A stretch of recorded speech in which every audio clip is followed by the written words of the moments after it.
လေကိုဝစ်ချင်တဲ့အင်ဂျီတွေဝစ်လို့ရအောင်Gemini AI ကနေလုပ်ပြချင်းတို့လည်းလိုက်လို့ရတာပေါ့နော်သူကကလေးလေးပွေးလို့ရတယ်ကွာအမအခုအရန်long distance family တွေဆိုလို့ရှိရင်ကွာကိုလိုချင်တဲ့ပုံကိုကလေးကိုပွေပေးပါဆိုလို့ရှိရင်တခါတည်းကိုကစာတော့ကောင်းကောင်း prompt တော့ကောင်းကောင်းရေးရမှာပေါ့နော်အဲ့ဒါစာတော့ကောင်းကောင်းရေးချမယ်ပြီးတော့ကွန်ပျူတာစုပုံတပုံပို့မယ်ဥမာကလေးငယ်လေးပုံတပုံပို့မယ်တပုံ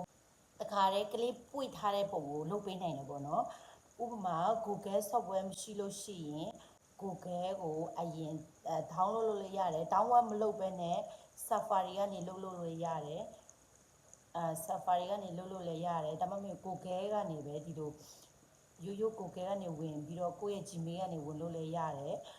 Google မှာဝင်ပြီးတော့ Gemini AI ဆိုတာလေးကိုခောက်ပြီးမှဝင်မယ်ဆွဲရိုက်ထားတာလေးပြပေးမယ်နော်ဥမာဒီမှာ Gemini ဒီလို Gemini AI hello လူလူဆိုလို့ရှိရင်ဒီအောက်မှာ upload photo ကို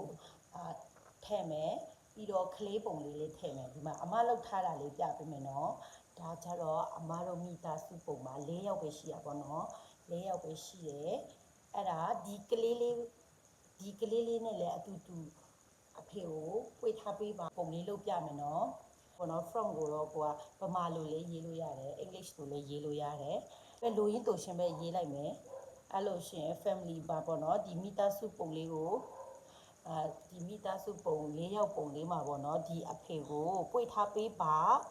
ဆိုလို့ရှိရင်သူကြတော့3စက္ကန့်လောက်ပဲကြာတယ်အဲ့ဒါအရန်လာတဲ့ family ပုံလေးကစိတ်ချမ်းသာခြင်းစရာကောင်းတဲ့ family ပုံလေးရပါပြီเนาะဒီမှာအဲ့ဒါလေးလာပြောပြတာကြည့်ပါအရန်မိုက်တယ်เนาะကြည်စံတွေ့လားကလေးလေးကခဏတော့ကလေးလေးကအဖေပွေတဲ့ပုံလေးလေးရတယ်အမကတကယ်တော့ဒီ AI လေးရှင်းပေးချင်တာပါအမကနောက်ပတ်တွေကြားလို့ရှိရင် fashion design နဲ့ပတ်သက်တဲ့ပညာရပ်လေးတွေအပတ်စဉ် sharing လုပ်သွားဖို့ရှိပါတယ်အားလုံးကိုကျေးဇူး